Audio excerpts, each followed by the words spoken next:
ಪ್ರಿಯ ನಿರೀಕ್ಷಕರೇ ನಮಸ್ಕಾರ. ಬೀರ್ಬಲ್ನ ವಿಶೇಷ ಕಾರ್ಯಕ್ರಮಕ್ಕೆ ಆತ್ಮೀಯವಾದ ಸ್ವಾಗತ.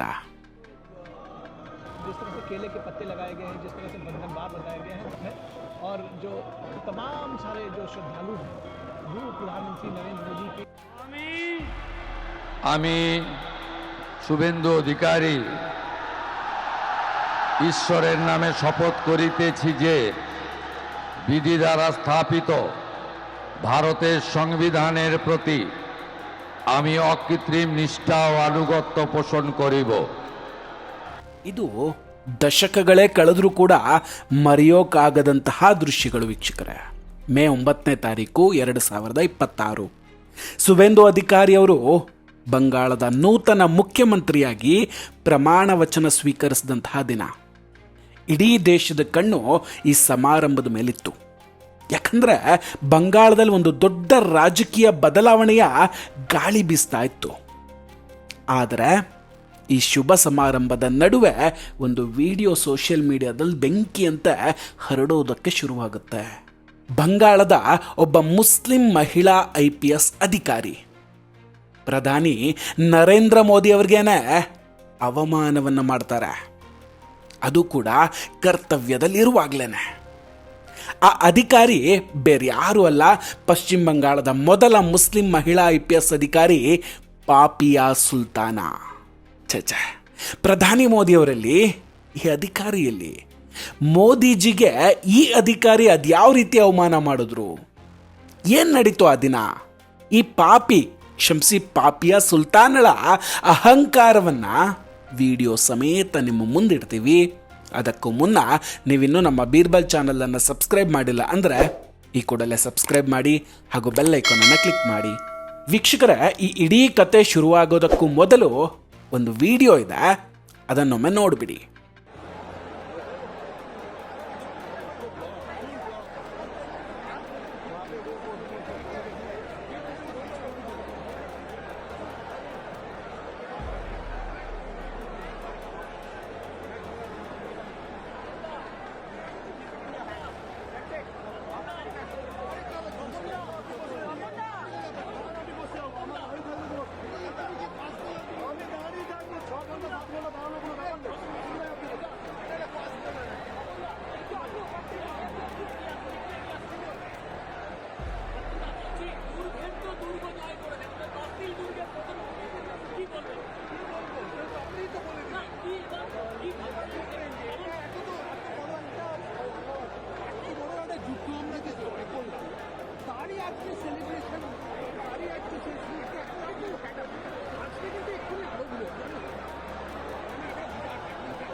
সুতরাং আমি একটা গান গেয়েছি, বিচারপতি বলেন তাহলে আপনি গানটা গেয়ে শোনান।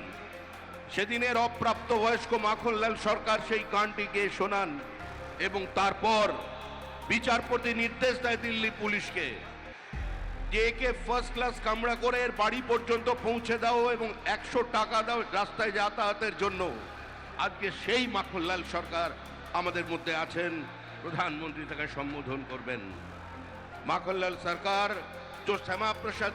ಇದು ಸುಬೇಂದು ಅಧಿಕಾರಿ ಅವರ ಪ್ರಮಾಣ ವಚನ ಸ್ವೀಕಾರ ಸಮಾರಂಭದ ದೃಶ್ಯ.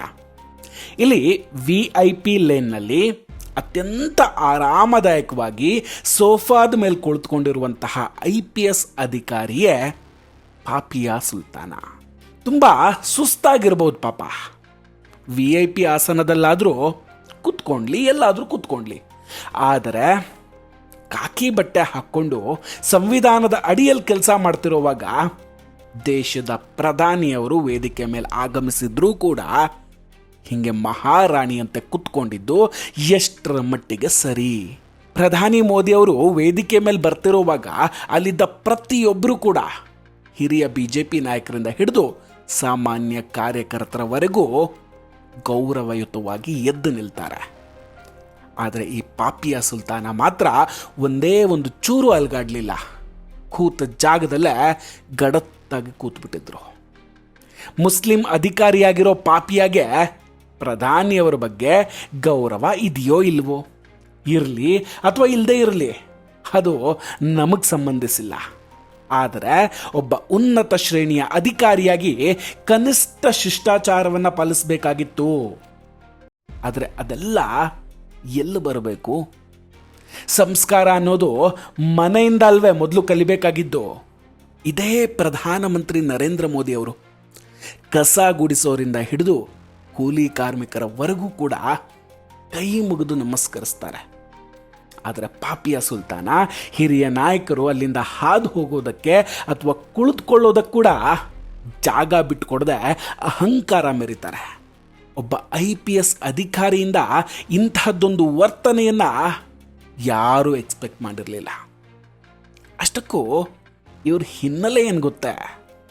ಈ ಪಾಪಿಯ ಸುಲ್ತಾನ ಅವರು 2008 ಬ್ಯಾಚ್ನ IPS ಅಧಿಕಾರಿ. ಈಗ ಪಶ್ಚಿಮ ಮೇದಿನಿಪುರದ SP ಆಗಿ ಕಾರ್ಯನಿರ್ವಹಿಸ್ತಾ ಇದ್ದಾರೆ. ಜುಲೈ 5, 1980 ಹೌರಾದಲ್ಲಿ ಅತ್ಯಂತ ಸಾಮಾನ್ಯ ಬಡ ಕುಟುಂಬದಲ್ಲಿ ಜನಿಸಿದವರು. ಮದುವೆ ಆದ ನಂತರ ತುಂಬ ಕಷ್ಟಪಟ್ಟು ಮೊದಲ ಪ್ರಯತ್ನದಲ್ಲೇ UPSC ಪರೀಕ್ಷೆಯನ್ನು ಕೂಡ ಪಾಸ್ ಮಾಡ್ತಾರೆ. ಡೌಟೇ ಬೇಡ, ತುಂಬ ಪ್ರತಿಭಾನ್ವಿತ ಮತ್ತು ಪರಿಶ್ರಮಿ ಅಧಿಕಾರಿ ಅಂತಲೇ ಹೇಳ್ಬೋದು. ಆದರೆ ಪ್ರತಿಭೆಗಿಂತ ಮುಖ್ಯವಾಗಿದ್ದು ಒಬ್ಬ ಅಧಿಕಾರಿಯ ಸಂವಿಧಾನದ ಬದ್ಧತೆ ಮತ್ತು ಮಾನವೀಯತೆ ಜೊತೆಗೆ ಸಂಸ್ಕೃತಿ. ಮಮತಾ ಬ್ಯಾನರ್ಜಿಯವರ ಅತ್ಯಂತ ಆಪ್ತ ವಲಯದಲ್ಲಿ ಗುರುತಿಸಿಕೊಂಡಿದ್ದಾರೆ ಅನ್ನೋದು ರಾಜಕೀಯ ವಲಯದಲ್ಲಿ ಆಲ್ರೆಡಿ ಗೊತ್ತಿದೆ. ಅದೇ ಮಮತಾ ಬ್ಯಾನರ್ಜಿ ಮೇಲಿನ ನಿಷ್ಠೆ ಈ ವರ್ತನೆಗೆ ಕಾರಣ ಕೂಡ ಇರಬಹುದು ಅಂತ ಈಗ ಹೇಳಲಾಗ್ತಾ ಇದೆ. ಇನ್ನು ಪಾಪಿಯ ಸುಲ್ತಾನ ಮೇಲೆ ಹಿಂದೆ ಕೂಡ ತುಂಬ ಆರೋಪಗಳು ಕೇಳಿ ಬಂದಿದ್ವು.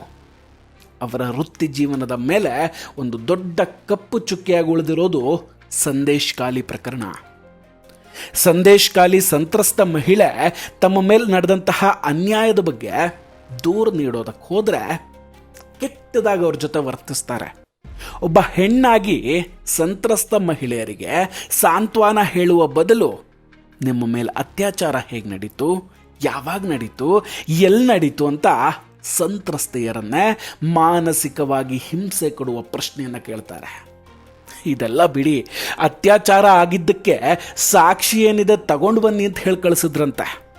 ತನಿಖೆ ನೆಪದಲ್ಲಿ ಮಹಿಳೆಯರ ಮೇಲೆ ಒತ್ತಡವನ್ನು ಹೇರಿ ಮುಖ್ಯ ಆರೋಪಿ ಶೇಖ್ ಶಹಜಾನ್ನನ್ನು ರಕ್ಷಿಸೋದಕ್ಕೆ ಪ್ರಯತ್ನ ಪಡ್ತಾರೆ. ಒಬ್ಬ ಮಹಿಳಾ ಅಧಿಕಾರಿಯಾಗಿ ಸಂತ್ರಸ್ತ ಮಹಿಳೆಯರ ನೋವನ್ನು ಅರ್ಥ ಮಾಡಿಕೊಳ್ಳೇ ಇಲ್ಲ. ಇಂತಹ ಅಧಿಕಾರಿಯಿಂದ ಇನ್ನೇನು ಎಕ್ಸ್ಪೆಕ್ಟ್ ಮಾಡ್ಬೋದು ಹೇಳಿ? ಬಂಗಾಳದಲ್ಲಿ 4ನೇ ತಾರೀಕು ಫಲಿತಾಂಶ ಬಂದಾಗಲೇ ಅಧಿಕಾರ ಬದಲಾವಣೆಯ ಮುನ್ಸೂಚನೆ ಸಿಕ್ಕಿತ್ತು. ಮೇ 9ನೇ ತಾರೀಕು ಅದು ಅಧಿಕೃತವಾಯಿತು. ಆದರೆ ಸರ್ಕಾರ ಬದಲಾದರೂ ಕೂಡ ಕೆಲವು ಅಧಿಕಾರಿಗಳ ಮನಸ್ಥಿತಿ ಮತ್ತು ಅವರ ನಡವಳಿಕೆ ಇನ್ನೂ ಹಳೆಯ ಸರ್ಕಾರದ ಕಡೆನೇ ಇದೆ. ಪಾಪಿಯ ಸುಲ್ತಾನ ಅವರದ್ದು ಅದೇ ಕತೆ. ಈಗ ಸುಬೇಂದು ಅಧಿಕಾರಿಯವರ ನೇತೃತ್ವದ ಹೊಸ ಸರ್ಕಾರ ಇಂತಹ ಅಧಿಕಾರಿಗಳ ವಿರುದ್ಧ ಯಾವ ರೀತಿಯ ಕ್ರಮ ತೆಗೆದುಕೊಳ್ಳುತ್ತೆ, ಜೊತೆಗೆ ಬಂಗಾಳವನ್ನು ಹೇಗೆಲ್ಲ ಕ್ಲೀನ್ ಮಾಡುತ್ತೆ ಅನ್ನೋದನ್ನು ಇಡೀ ದೇಶ ಕಾದು ನೋಡ್ತಾ ಇದೆ. ವೀಕ್ಷಕರೇ, ಒಬ್ಬ ಅಧಿಕಾರಿ ಪ್ರತಿಭಾವಂತ ಆಗಿರೋದು ಎಷ್ಟು ಮುಖ್ಯವೋ ಅಷ್ಟೇ ಮುಖ್ಯ ಆಗಿರೋದು ಅವ್ರು ಹೊಂದಿರುವಂತಹ ಮಾನವೀಯ ಮೌಲ್ಯಗಳು ಮತ್ತು ಸಂವಿಧಾನದ ಮೇಲಿನ ಗೌರವ. ಪಾಪಿಯ ಸುಲ್ತಾನ ಅವ್ರು ಮಾಡಿದಂತಹ ಈ ಕೆಲಸ ಶಿಷ್ಟಾಚಾರದ ಉಲ್ಲಂಘನೆಯೋ ಅಥವಾ ಉದ್ದೇಶಪೂರ್ವಕವಾಗಿ ಮಾಡಿದ ಅವಮಾನವೋ? ನಿಮ್ಮ ಪ್ರಕಾರ ಏನನ್ಸುತ್ತೆ? ಸಂತ್ರಸ್ತೆಯರ ನೋವನ್ನು ಅರ್ಥ ಮಾಡಿಕೊಳ್ಳದ ಮತ್ತು ದೇಶದ ಉನ್ನತ ಪದವಿಯಲ್ಲಿರುವಂತಹ ನಾಯಕರಿಗೆ ಗೌರವ ನೀಡದ ಇಂತಹ ಅಧಿಕಾರಿಗಳ ವಿರುದ್ಧ ಕ್ರಮ ತೆಗೆದುಕೊಳ್ಬೇಕಾ ಬೇಡವಾ? ದಯವಿಟ್ಟು ಕಮೆಂಟ್ ಮಾಡಿ ತಿಳಿಸಿ. ನಾವು ಕೊಟ್ಟಂತಹ ಮಾಹಿತಿಗಳು ನಿಮಗಿಷ್ಟ ಆಗಿದ್ದರೆ ವಿಡಿಯೋವನ್ನು ಲೈಕ್ ಮಾಡಿ ಹಾಗೂ ಶೇರ್ ಮಾಡಿ. ಇನ್ನೂ ಕೂಡ ನಮ್ಮ ಬೀರ್ಬಲ್ ಚಾನಲನ್ನು ಸಬ್ಸ್ಕ್ರೈಬ್ ಮಾಡಿಲ್ಲ ಅಂದರೆ ಈ ಕೂಡಲೇ ಸಬ್ಸ್ಕ್ರೈಬ್ ಮಾಡಿ ಹಾಗೂ ಬೆಲ್ ಐಕಾನನ್ನು ಕ್ಲಿಕ್ ಮಾಡಿ. ನಮಸ್ಕಾರ, ಟೇಕ್ ಕೇರ್ ಆ್ಯಂಡ್ ಬಾಯ್. ಮತ್ತೆ ಭೇಟಿಯಾಗೋಣ. ಜೈ ಹಿಂದ್.